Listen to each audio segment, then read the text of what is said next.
আসসালামু আলাইকুম সবাইকে। সবাই কেমন আছেন? আশা করি সবাই ভালো আছেন।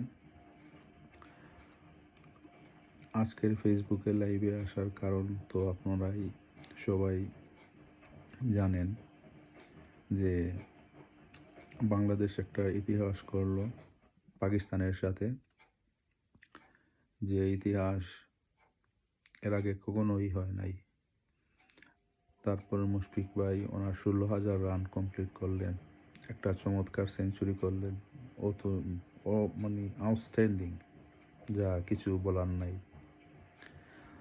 তো আমি আমার পরিচয় প্রথমেই দেই। আমার নাম শামীম আহমেদ। আমি সিলেট সদর আমার বাড়ি। তো সিলেট স্টেডিয়ামে যখন তো ছোট ছিলাম তখন খেলা দেখতে যাইতাম।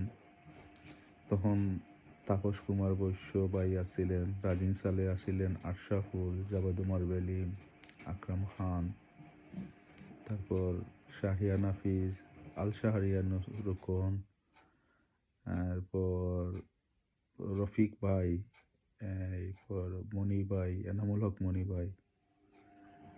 আর তারপরে জেনারেশন যেমন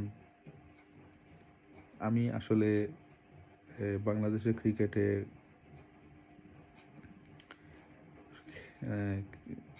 ন্যাশনাল টিমে তো কখনো শখ খুব আশা ছিল খেলার।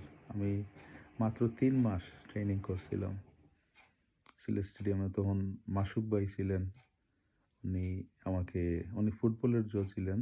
তারপরে উনি আমাকে মানে জয়েন করার আরেকজন ভাইয়ের মাধ্যমে রিকোয়েস্ট করে দিয়েছিলেন। তো ক্রিকেট খেলা আসলে আমার প্রাণ, আমার একটা হবি। ক্রিকেট খেলা এমন একটা জিনিস যে আমাকে কেউ ক্রিকেট খেলা যদি হয় বাংলাদেশের,